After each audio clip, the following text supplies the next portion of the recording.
What's better than pizza dough? How about pizza dough with only 2 ingredients? And I'm going to show you how to use it in 2 delicious ways. In your stand mixer, start by combining your 2 main ingredients, your flour and Greek yogurt.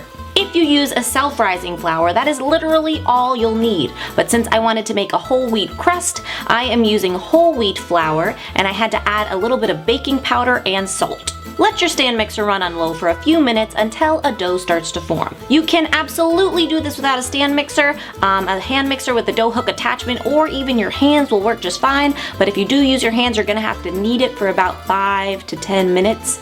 But I promise it's worth it.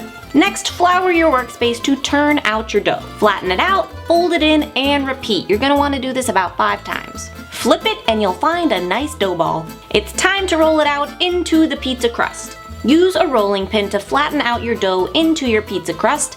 I use a French roller because I think it's a little bit easier, but any rolling pin will work. Once flattened, if you want, you can use your fingers to make a nice edge to your crust. Transfer your pizza dough to a large sprayed pan, and then you could just top it with any pizza toppings you prefer. A tip from me on topping your pizza: put all of your vegetables and greens on the bottom and your cheese on the top.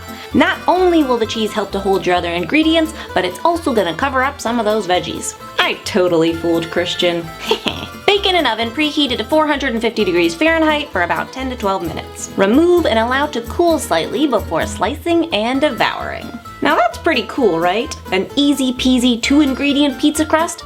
But what if we took it one step further to make a nice side dish to go with that pizza? Breadsticks! Thumbs up for 2 ingredients in 2 ways. Use the same method to create your dough just like before. Transfer to a floured surface and once again turn it out. This time, instead of rolling it into a crust shape, we want to roll it out into a smaller rectangular shape, and we don't want it to be quite as thin. Since there isn't any yeast in this dough, it isn't going to rise quite as much, so as thin as you make your breadsticks before you bake them is about as thin as they're going to be when they come out. They will rise just a little bit, but not much. Use a pizza cutter to cut your rectangle into 8 strips. Then transfer your strips to a sprayed baking sheet. Now you can put whatever you'd like on yours, but on mine, I brushed a little bit of olive oil with a mixture of onion and garlic powder and some cheesy goodness with mozzarella and Parmesan.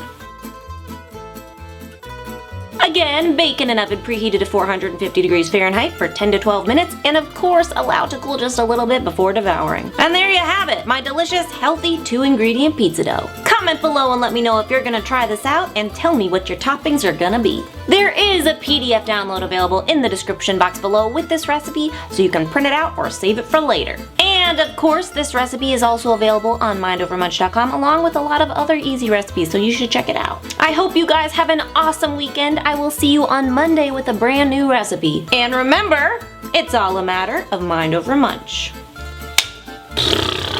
My easy, my healthy, my delicious.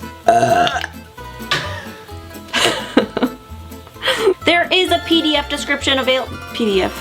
There is a PDF description.